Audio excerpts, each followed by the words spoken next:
আমাকে মানুষ উপেক্ষা করবে, আমার গায়ে ময়লা পানি ফেলবে, যতক্ষণ না পর্যন্ত আমার উপরে শারীরিক বড় করে আঘাত করবে। দেখেন এখানে 3.5 লাখ ভোটার, সবাই কি আমাকে পছন্দ করবে? এটা কোনো কথা?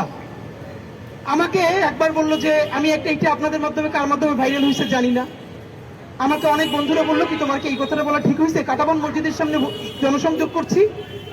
তো এক চাচা দেখেন, আপনারা একটা ব্যাপার খেয়াল করবেন, মিডিয়ার বন্ধুরা অনেক রাগ করেন কেন, যে প্রতিদিন কোথায় কখন ক্যাম্পেইনে যাই আপনাদেরকে জানাই না। আপনাদের প্রতি আবারও সরি বলি। দেখেন আপনারা থাকলে তো আমাদের জন্য অত্যন্ত আনন্দের যে আপনাদের মাধ্যমে প্রচার হবে, কিন্তু মুশকিলটা হলো আমরা না এই প্রচারণার বাইরে গিয়ে একদম সিকিউরিটি গার্ড আঙ্কেলের সাথে 5তলা 7তলা বারান্দায় দাঁড়িয়ে যে আন্টি আমাদেরকে হাদি বলে ডাক দেয়, আমরা তার সাথে 1 to 1 কথা বলতে চাই। এই জন্য আপনারা দেখবেন আমরা যখন যাই আমাদের টিমে 8-10 জন আর বেশি কেউ থাকে না, এবং তাও আমি যখন কোন একটা স্কুলের সামনে, কলেজের সামনে বা মসজিদের সামনে দাঁড়াই, দেখবেন আমার দুই পাশে কেউ থাকে না, ওই কর্নারে একজন, ওই কর্নারে একজন। এই যে আমরা এখানে একটু প্রচারণা করলে কিছু তো ডিস্টার্ব মানুষের হবেই। আমাদের এবারে সব থেকে বড় পলিসি হলো মানুষকে কত কম বিরক্ত করে, কত কম ডিস্টার্ব করে ইলেকশন ক্যাম্পেইন করা যায়।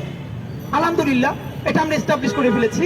শত শত মানুষ দেখেছি ফেসবুকে পোস্ট দিয়েছে যে মানুষকে কত কম বিরক্ত করে ইলেকশন ক্যাম্পেইন করা যায়, এটা একটা নজির স্থাপন আমরা করছি। এই যে দেখুন আমি একা দাঁড়াই থাকি, আমার পাশে 5 জন দাঁড়ায় না কেন?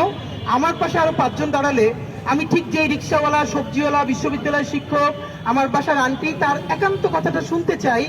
আমার পাশে যদি আমার বন্ধুরা দাঁড়াই থাকে বা মিডিয়ার 5 জন ভাই থাকে, তিনি তো আমার সাথে এসে কথা বলতে কমফোর্ট ফিল করবেন না, তিনি তো ক্যামেরার সামনে কথা বলতে চান না, তিনি আমার সাথে একান্ত কথা বলতে চান।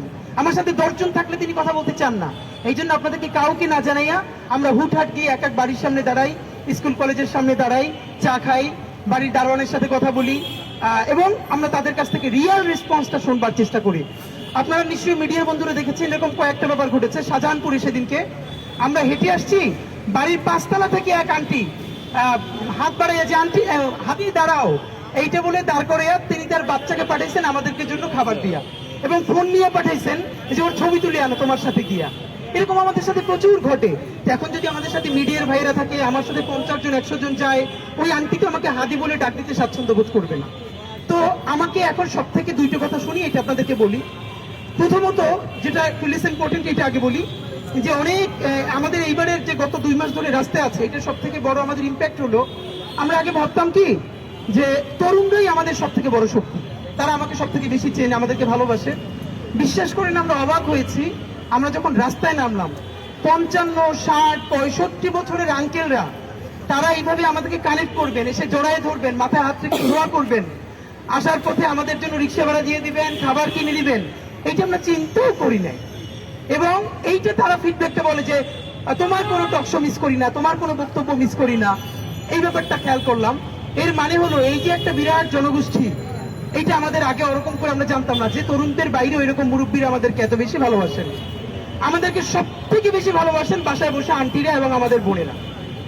মানে আমরা অবাক করবার মতো যে তার নিজের বাচ্চারে কোনোদিন একা ছাড়ে না, কিন্তু সে খাবার পাঠিয়ে, খাবার রান্না করে আমাদের জন্য যখন পাঠায়, এটা আমাদেরকে কি পরিমাণ আপ্লুত করে। আমি আমার বাসার আপুরা, আমার আন্টিরা সবার কাছে বলি, বিশ্বাস করেন আপনাদের সাথে হয়তো অত দেখা করার সুযোগ হয় না, কিন্তু আমরাও ফিল করি আমার মা, আমার বোন আমাকে নিয়ে, আমার টিমকে নিয়ে যেরকম বাসায় বসে চিন্তা করে, দোয়া করে।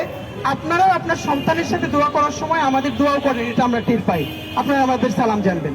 তো একটা ব্যাপার হলো যে আমরা এই যে আমাদেরকে সবাই বলে তোমাকে টিভিতে দেখেছি, টক শোতে দেখেছি, এই কথাটা এবার ভাঙতে চাই।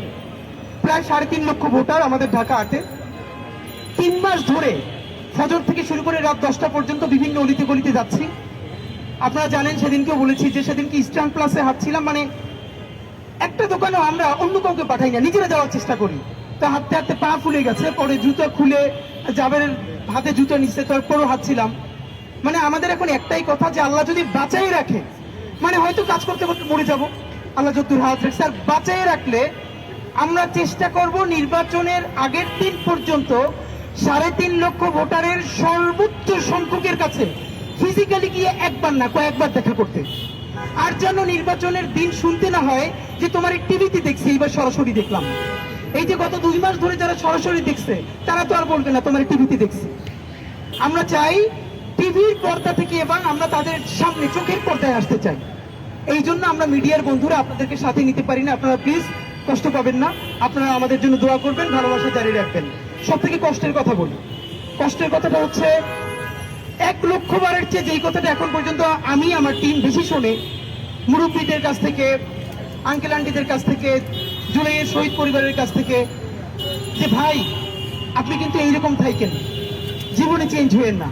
মুরব্বীরা মাথায় হাত রেখে বলে, হাতে তুমি একটু বদলাবে না, তুমি এইরকম থাইকো। আপনারা হয়তো অনেকে মনে করতে পারেন যেটা আমাদের জন্য ভীষণ আনন্দের, কিন্তু আপনি কি চিন্তা করে দেখছেন যে এইটা খুব বেশি আনন্দের না। ঐতিহাসিক একটা জুলাই গণ অভ্যুত্থান হলো, গত 100 বছরে জুলাইয়ের মতো একটা ঐতিহাসিক গণ অভ্যুত্থান আমাদের এই জমিনে হয় নাই।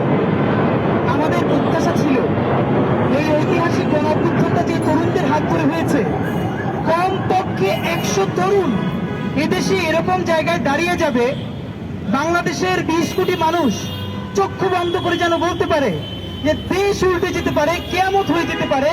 এই 100টা ছেলে মেয়ে জীবনও কোনোদিন দেশপ্রেমের প্রশ্নে, স্বাধীনতা সার্বভৌমত্বের প্রশ্নে, ইনসাফ এবং সততার প্রশ্নে কারো সাথে আপোষ করবে না।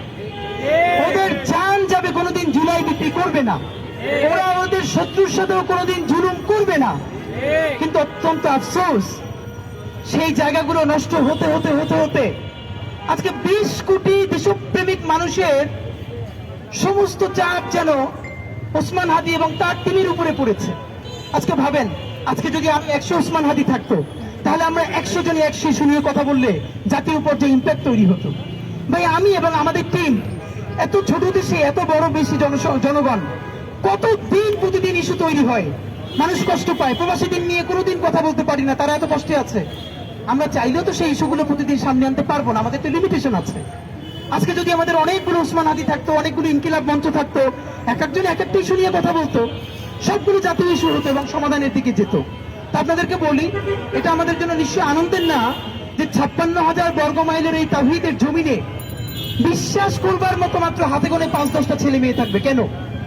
এবার আমাদের লড়াই, আমরা যেন পরবর্তী বাংলাদেশের জন্য যে সাংস্কৃতিক বিপ্লবটা করতে চাই, আপনি বিএনপি করেন, জামাত ইসলামী করেন, এনসিপি করেন, আপনি যেই দলই করেন না কেন, আপনি ইউএসএ থাকেন, কানাডা থাকেন, সফটওয়্যার ইঞ্জিনিয়ার হন, সাহিত্যিক হন, কবি হন, আপনি যে ইনপুটটা দেবেন সেটা ঘুরে ফিরে বাংলাদেশের পক্ষে যেতে হবে।